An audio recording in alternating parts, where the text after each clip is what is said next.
La réalité, qui est beaucoup plus prosaïque, je l'ai assez dit depuis 2 séances, c'est que sans le mathème et sans la matraque du mathème, pas de capitalisme financiarisé et pas de ravage technique de la planète aujourd'hui. Au même sens que Marx écrivait que sans l'esclavage, il n'y a pas d'Amérique. Il n'y aurait pas d'Amérique sans l'esclavage. Et c'est tout à fait vrai. Et c'est tout à fait la même chose aujourd'hui pour le mathème. Sans le mathème, on n'a pas le ravage aujourd'hui. Parce que sans le mathème, on n'a pas la technique.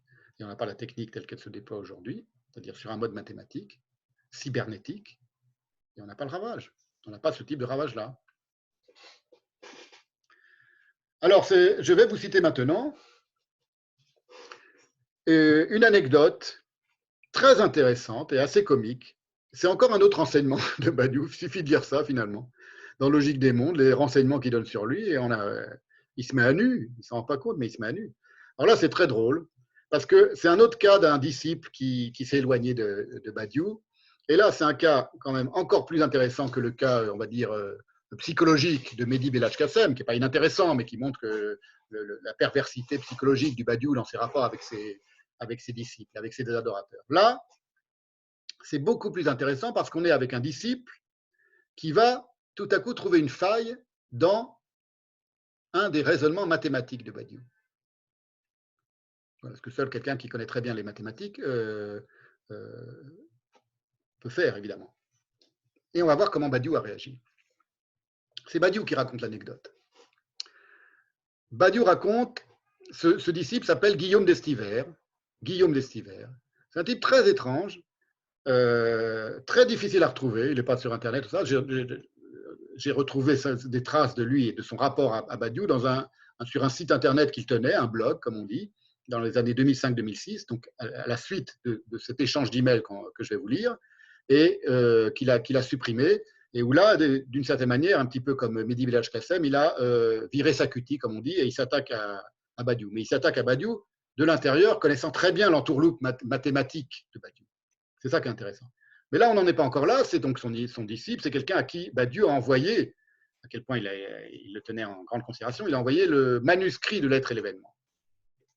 Et Guillaume d'Estivère lui répond. Donc voilà comment Badiou raconte l'anecdote. Il raconte qu'il a reçu un email le 19 janvier 2005, donc un peu avant la parution et avant que soit publié L'être et l'événement, à 1h50 du matin, ce qui n'annonce rien de bon, dit Badiou, il y a urgence, de Guillaume d'Estivère, lequel, après avoir lu son manuscrit, lui fait une objection de pure mathématique. Donc il a lu le manuscrit, je vous fais l'objection, je suis incapable de vous dire ce qu'elle contient, puisque c'est de la pure mathématique, mais vous allez voir l'effet que ça va avoir. J'essaie quand même de faire un partage d'écran, parce que c'est quand même c'est drôle à avoir sous les yeux. Voilà.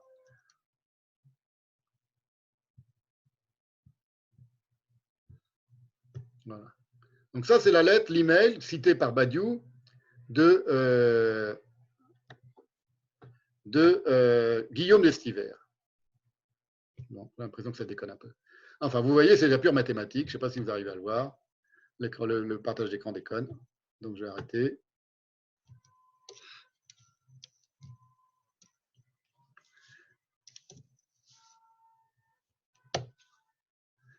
Il commence comme ça. Cela se formule en 2 mots. Il s'agit du monde avec un M majuscule d'ontologie. Il a un transcendantalité à 2 éléments 0 et 1. Si j'ai bien lu, vous ne détaillez nulle part pour un ensemble A donné ce que serait sa fonction d'indexation transcendantale, etc. Et Badiou, qui sait pertinemment, lorsqu'il raconte cette anecdote, qu'aucun non-mathématicien ne peut lire cette objection, monte sur ses grands chevaux, et là il est dans le théâtre, et il surjoue le logicien ébranlé, et puis triomphant de son ébranlement. J'avoue avoir vécu quelques moments très difficiles après la lecture de ce message, nous dit Badiou. C'est vraiment c'est un hystérique, c'est un comédien.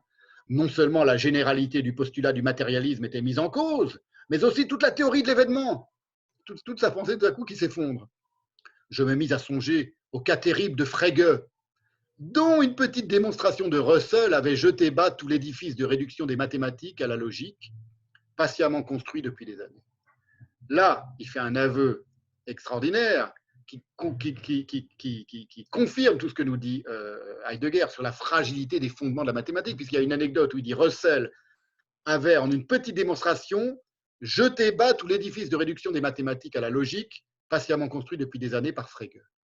Il dit, j'ai cru que ça m'arrivait. Le type qui nous dit que les mathématiques sont la science de l'être en enquête. La nuit du 19 au 20, me vis penché. Écoutez, comme on est dans la pause théâtrale, c'est la nuit qui regarde Badiou, la nuit me vit penché. Un écrivain, un penseur, il n'écrit pas comme ça. Et son rapport à la nuit, c'est pas la nuit qu'il regarde penché. Hein, sur mes notes et sur la littérature adjacente. Enfin, le 20 janvier à 18h29, je suis en état d'envoyer à Guillaume la foudroyante réplique que voici. Et la foudroyante réplique de Badiou, bardée d'équations évidemment, n'a d'autre intérêt que de pur esbrouf pour le lecteur de Logique des mondes, ce que ponctue sa dramatique conclusion. Il fait une longue réponse mathématique, donc à laquelle aucun lecteur de Badiou ne peut rien comprendre. C'est des mathématiques pures, il faut être mathématicien pour le comprendre. Et il conclut, le boulet n'est pas passé loin. Le boulet n'est pas passé loin, j'ai failli perdre tout mon édifice philosophico-mathématique. En un email, il fait 15 lignes, hein, l'email de Guillaume d'Estiver. Et la réponse de Badiou, elle fait 15 lignes. Il faut prendre quand même la mesure tragicomique d'une ontologie considérée comme monde. Ce sont les mots de Badiou. Une ontologie considérée comme monde qui hisse son auteur au pinacle parricide où se tiennent déjà Parménide, Platon et Heidegger, parce que lui, il se veut dans la lignée, après avoir parricidé tous les autres, et qui menace de s'effondrer intégralement parce qu'un email de 15 lignes d'équation le fait trembler sur ses bases. De qui se fout-il? De qui se fout-il? À part de ses lecteurs. De qui se fout-il? Et tout cela est d'autant plus drôle que Guillaume d'Estiver, on ne sait pas la réponse qu'il a faite à cette réponse, Guillaume d'Estiver. Apparemment, il l'a foudroyé et il dit le boulet n'est pas passé loin, il a foudroyé Guillaume d'Estiver. Pas du tout. Il n'a pas du tout foudroyé Guillaume d'Estiver parce que j'ai retrouvé les traces de Guillaume d'Estiver d'après cet échange d'emails. Guillaume d'Estiver, c'est le seul mathématicien non philosophe, donc, et lui-même, dans son blog ultérieur, va se qualifier de béotien en philosophie. Il se passionne pour la philosophie, puisqu'il lisait quand même du Badiou, mais il dit « je suis un béotien en philosophie ». Par contre, c'est un très bon mathématicien, il a réussi à ébranler le Badiou. Il est le premier à avoir jamais réussi à ébranler Badiou, l'homme qui ne lâche rien quand même. Or, il se trouve qu'on trouve les traces sur Internet, parce qu'on trouve tout sur Internet, il faut faire attention, hein, rien ne disparaît jamais d'Internet. Il est l'auteur d'un blog qui est tenu en 2005 et qui a disparu depuis. Donc, il a supprimé son blog, mais il se trouve que sur Internet, il y a un type qui a inventé un site qui prend des photos, si vous voulez, de tous des archives de tous les sites et qui les met en archive pour les historiens futurs de l'Internet, du fait que rien ne disparaît jamais vraiment d'Internet. Donc, vous tapez Guillaume d'Estiver et vous tombez sur son site, qui est intitulé, c'est très intéressant, donc qui succède un site qui a été créé par d'Estiver et aujourd'hui n'existe plus. Le d'Estiver, on ne peut même plus le contacter par email. J'ai essayé de le contacter par email sur cette vieille adresse email qu'il mettait sur son blog pour essayer de lui poser des questions sur cette histoire-là, qui me faisait hurler de rire. On ne peut pas le contacter. Donc, si quelqu'un connaît Guillaume d'Estiver et s'il accepte de communiquer avec moi par email, j'aimerais qu'il me raconte un peu sa version de cet échange d'email. En tout cas, il en a fait un blog qui s'appelle La Maquerelle du vrai. Maquerelle du vrai. Il parle de Badiou. Vous voyez, il a viré sa cutie avec Badiou, et où il fait une lecture. Alors, il ne se contente pas d'invectiver, il fait une lecture très lucide et très minutieuse de l'être et de l'événement. J'ai découvert tout ça que j'étais déjà à la fin de la préparation de cette séance, c'est-à-dire la séance elle a pris de dimanche, mais c'était juste un peu avant ma séance de la dernière fois, donc j'ai découvert tout ça de manière vraiment conclusive. C'était le 2 décembre 2020. Et où, surprise, il rejoint, ou plutôt je rejoins ses intuitions parce qu'il me précède de 15 ans. Donc je ne vais pas faire mon Badiou en disant que c'est lui qui me rejoint, c'est moi qui le rejoins parce que lui, il a écrit tout ça en 2005 et moi en 2020. Voilà ce qu'il écrit expliquant ce que je suis en train de vous expliquer depuis tout à l'heure sur le rapport de Badiou aux mathématiques. Mais là, c'est un mathématicien qui parle et un type assez fort pour avoir ébranlé le Badiou en 15 lignes. Voilà ce qu'écrit Guillaume d'Estiver. Aux philosophes au pluriel, la Maquerelle, c'est Badiou, il parle de la Badiou, Maquerelle du vrai, disait deux lignes plus haut, laissez tomber les poèmes et faites comme moi, interprétez des mathèmes. À présent, elle leur dit simplement, suivez-moi, voyez comme j'ai réglé définitivement la question ontologique, après quoi désormais nous nous consacrerons aux vérités, à ce qui mérite d'être vécu, à la question du salut. Le mathème ensembliste, chiffre du multiple, est d'ailleurs comme la première des quatre vérités. De même, il y a tout à fait raison, c'est très bien résumé l'entourloupe de Badiou. De même, continue Guillaume d'Estiver, lorsque Badiou s'adresse ensuite aux mathématiciens, donc il a compris qu'il y avait un double jeu pervers et sournois chez Badiou, qui utilisait le mathème comme matraque sur les philosophes, et qu'ensuite, lorsqu'il s'adresse aux mathématiciens, il utilise une autre forme de matraque, c'est à prendre connaissance, continue Guillaume d'Estivère, dans son propre système, de la dignité ontologique de leur recherche, entre guillemets, c'est une citation de Badiou, qu'il les invite, les mathématiciens, il les invite donc à prendre connaissance dans son système à lui philosophique de la dignité ontologique de leur recherche à eux les mathématiciens, si du moins le cœur leur en dit. En fait, la maquerelle du vrai, donc Badiou, non sans emphase, propose aux invités du château le tour du propriétaire. Elle fait miroiter aux mathématiciens qui n'en ont cure, il a tout à fait raison, ils n'en ont strictement rien à foutre de Badiou, une nouvelle dignité ontologique, et ils n'en ont rien à foutre d'une dignité ontologique de leur science, et elle épate les herméneutes, les philosophes, en exagérant les commodités de sa maison. Nous verrons bientôt sur pièce. Voilà. Et il continue et il développe tout ça. Et donc, vous voyez, arrive une bastonnade sur Badiou, que personne n'a lu parce que Guillaume d'Estivère, pour une raison que j'ignore, a voulu effacer, a tenté d'effacer tout ça. Mais c'est un peu quand même le destin obligé des souilleurs et des traîtres que d'être maltraités comme il maltraite les autres. Parce que il est traître à la parole de Lacan, le Badiou. Donc, vous voyez, c'était pas le premier d'abord, parce que je ne connaissais pas tout ça, mais je ne suis pas le seul. On est au moins deux déjà, comme ce très sympathique et très discret Guillaume d'Estivère. Je ne sais pas ce qu'il est devenu, je sais pas, il est très difficile à retrouver. Et je vous dis, j'aimerais beaucoup, il m'est très sympathique, j'aimerais beaucoup discuter avec lui, ne serait-ce que pour qu'il me raconte un peu, qu'il me détaille un peu tout ça. En tout cas, il a très bien perçu lui, la matraque mathématique que le flicaillon Badiou fait tourner autour de sa lanière en bagnaudant, et à quel point ce ne sont que les philosophes, les herméneutes, dit Guillaume d'Estivère, que dans son fantasme, elle hébète et disperse devant lui.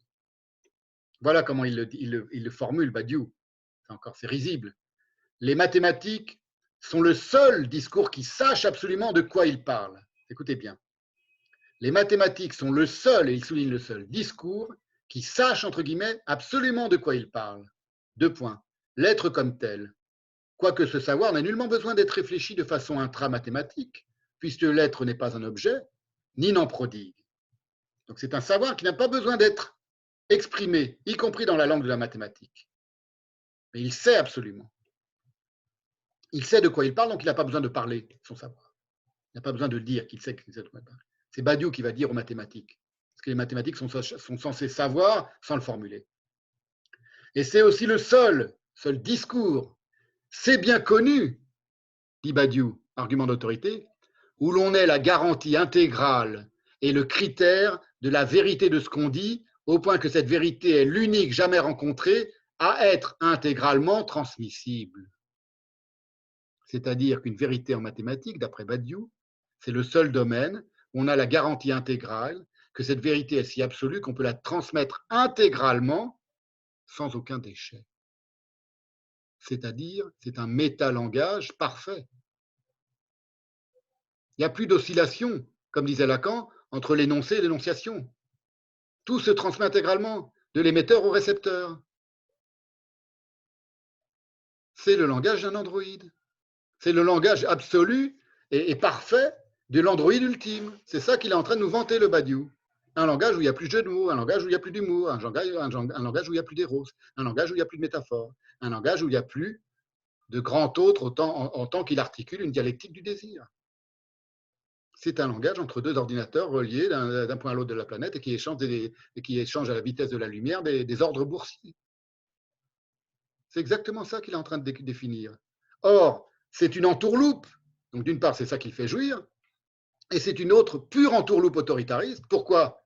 Parce que c'est un argument d'autorité, ce qu'il est en train de dire. Il décrit quelque chose qui est la réalité ravageuse, mais il le décrit d'une manière, sous une forme d'un argument d'autorité qui est sans fondement. Et tous les mathématiciens les plus fins le savent pertinemment et le disent. En tant qu'elle est sans fondement, cette affirmation de Badiou, elle est aussi indémontrable qu'irréfutable. Il se rend irréfutable en étant dans le mensonge. Et ce mensonge, si je vous l'ai cité maintenant, les mathématiques sont le seul discours qui sache, c'est parce que c'est ce qui fait suite, dans l'être et l'événement, à la formule de Russell qu'il cite et qu'il contredit. Donc il prend le contre-pied de la formule de Russell, vous allez le voir, il fait un passage en force, un forcing, concept mathématique, on va le voir tout à l'heure, purement rhétorique, qui succède immédiatement aux quelques lignes consacrées à la formule de Russell, sur la vérité en mathématiques, je vous l'ai cité assez, la formule de Russell, qui énonce cette formule de Russell, l'intrinsèque fragilité du fondement des mathématiques, qu'avait repéré Heidegger. Donc Badiou, il commence par citer mal Russell, puisqu'il transforme le mot subject en mot discours, alors que le mot subject, il faudrait le traduire plutôt par, non pas par sujet, mais par domaine, en l'occurrence. Traduisant perversement le mot subject par discours, ce qui en dit long donc, avant d'en prendre le contre-pied dans le passage que je viens de citer, les mathématiques sont le seul discours qui sache absolument de quoi il parle. Et voilà comment introduisait tout ça notre Badiou. Russell disait, et là il est dans la souillure, là il est dans la souillure pure de Russell, je vous le dis assez depuis tout à l'heure. Russell disait, sans le croire bien sûr. Russell disait, sans le croire bien sûr, nous dit Badiou. Personne en vérité ne l'a jamais cru, sauf les ignorants. Il faut comprendre que parmi les ignorants, il y avait Lacan quand même, on l'a vu. Ce que certes n'était pas Russell. Donc c'est un éloge fin, Russell n'était pas un ignorant, mais personne n'a jamais cru ce que Russell a dit, et pas même lui. Il n'y a que les ignorants qui sont tombés dans le panneau. Que les mathématiques sont un discours où on ne sait pas de quoi on parle, ni si ce qu'on dit est vrai. Et là, il cite, sans le citer, c'est-à-dire il ne met pas de guillemets, et il cite mal Russell. Et c'est là qu'il en vient à dire les mathématiques sont bien plutôt le seul discours. Donc il inverse les polarités du prédicat et il récupère la proposition de Russell par un forcing, c'est ce qu'on appelle un forcing, qui sache absolument de quoi il parle. Et c'est aussi le seul, dit-il plus bas, c'est bien connu, on dirait qu'il parle à qui? À Spinoza. Spinoza, te voilà, où l'on est la garantie intégrale et le critère de la vérité de ce qu'on dit. Vous voyez, comme c'est à travers même le vocabulaire qu'il emploie, il se donne des coups de matraque sur la caboche lui-même. On ne dit rien en mathématiques, on calcule. Et tout ce qu'on peut dire autrement qu'en équation, ce n'est pas de la mathématique, c'est du discours. Il le dit lui-même. Il ne se rend même pas compte à quel point il se donne des coups de matraque sur la caboche. Au point que cette vérité est l'unique jamais rencontrée à être intégralement transmissible. Une vérité intégralement transmissible, c'est un ordre mathématique, boursier, donné d'un ordinateur à un autre. Dans le langage, ça ne veut rien dire. Dans le langage, dans l'ordre de la parole, dans l'ordre de la pensée, une vérité qui serait intégralement transmissible, elle ne s'exprimerait même pas. Elle ne pourrait même pas être formulée, d'une part. Et de toute façon, il n'y a que la mort, d'une certaine manière, qui est une vérité intégralement transmissible. Bon, c'est des questions compliquées. Mais d'une certaine manière, une vérité intégralement transmissible, c'est la mort. En effet, on la transmet à ceux à qui on donne naissance, ceux à qui on donne la vie, on leur transmet la mort. Puisque sitôt qu'un homme naît, ou qu'un être humain naît, il est assez vieux pour pouvoir mourir. Bon, c'est des questions complexes, si vous voulez, mais en tout cas, évidemment, on voit le coup d'esbrouf colossal du Badiou. Et donc, on constate aussi qu'il n'est pas à une contradiction près, ayant fondé toute son ontologie sur l'idée que l'être précède la langue, il le dit, et que par conséquent, les mathématiques ne sauraient participer du discours et ne parlent pas. Puisque les mathématiques sont l'ontologie.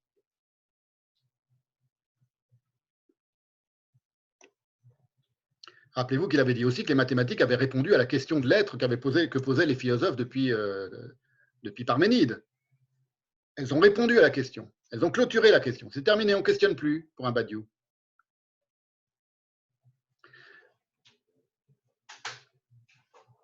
Si Badiou avait en réalité, donc je vous le dis, l'idée que cette vérité est intégralement transmissible et que c'est dans le seul domaine des mathématiques, c'est une illusion selon laquelle il n'y aurait aucun reste en mathématiques. En réalité, si Badiou avait un peu plus la fibre mystique, il saurait que le seul discours intégralement transmissible, écoutez comment il le dit, c'est-à-dire qu'il conçoit la vérité comme une maladie honteuse quand même. La vérité, elle est intégralement transmissible, elle se transmet comme une maladie honteuse. En réalité, le seul discours intégralement transmissible, je viens de vous dire que c'était la mort, c'est le silence. Mais dans l'ordre du discours, c'est le silence. Et encore, ça se discute. Savoir si le silence est intégralement transmissible. Même pas, parce que quelqu'un peut interpréter un silence d'une certaine manière et quelqu'un peut l'interpréter autrement. Pour la bonne raison que si un discours qui ne soit pas du blabla savait ce qu'il dit, au sens propre, il se tairait. Pour vous le formuler comme Maître Eckhart, tout discours, dit Maître Eckhart, se reprend dans le non-discours. Alors voilà, pour rigoler un petit peu, voilà le commentaire que fait Guillaume d'Estivers, qui évidemment, lui, n'est pas du genre à se laisser impressionner par l'esbrouf badiounesque. Toujours l'esbrouf badiounesque, dans ces phrases que je viens de vous lire de Badiou, où il renverse, il tord, il pervertit Russell, sur un mode vraiment d'esbrouf. Voilà, Guillaume d'Estivers, grand mathématicien, que je salue, le seul et unique au monde qui a réussi à faire ébranler les démonstrations mathématiques de Badiou, nous écrit nouvelle interlude, donc il décrit la manière dont Badiou fait de l'esbrouf, nouvelle interlude théâtrale. En son château, la maquerelle enthousiasmée par Cantor, Zermelo et Frenkel accuse Russell de faire l'idiot et, pour la peine, brandit comme un épouvantail à toute la maisonnée une bonne vérité absolue. Oui, c'est extraordinaire. C'est-à-dire, c'est exactement ce que j'essaie de démontrer depuis 2 heures. Et je ne connaissais absolument pas ces phrases de Guillaume d'Estivers quand j'ai écrit tout ça. Il faut dire quand même que quelqu'un qui ne se laisse pas impressionner par les maths, qu'il soit comme moi, quelqu'un qui n'en a rien à foutre, ou quelqu'un comme Guillaume d'Estivers, ça revient au même finalement, qui est un excellent mathématicien, il voit un peu toutes ces choses-là se surnager à la surface de la souillure quand même.